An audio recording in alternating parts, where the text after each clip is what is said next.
డబ్బులు తీసుకుంటారు. వాళ్ళు వర్ధంతి రోజు బీసీ చట్టం తీసుకొచ్చాం, బీసీ రక్షణ చట్టం.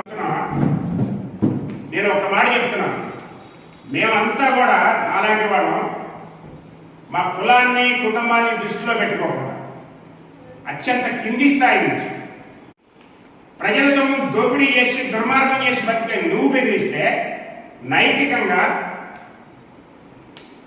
ఎదిగి ఈ స్థాయికి వచ్చి బతుకుతున్నా మేము భయపడతాము. మీ క్యాడర్ అందరికీ ఏం కాదు, మీ ఇష్టం వచ్చినట్టు చేసేయండి, అవసరమైతే దౌర్జన్యం చేయండి, భయపెట్టడానికి ప్రయత్నం చేయండి, వినకపోతే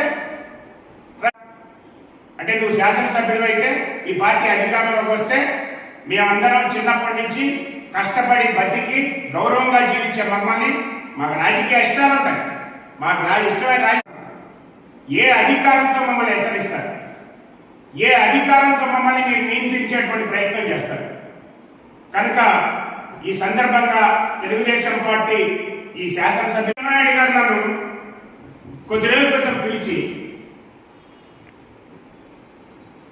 పార్టీ వాళ్ళతో మాట్లాడి నన్ను ఈ రాష్ట్ర పంచాయతీ ఇందులో మా వైపు నుంచి తప్పుందేమో మీరు ఒక ఫ్యాక్ట్ ఫైండింగ్ కమిటీ రండి, నేను అన్ని మీకు ఆధారాలతో సహా ప్రూవ్ చేస్తాను.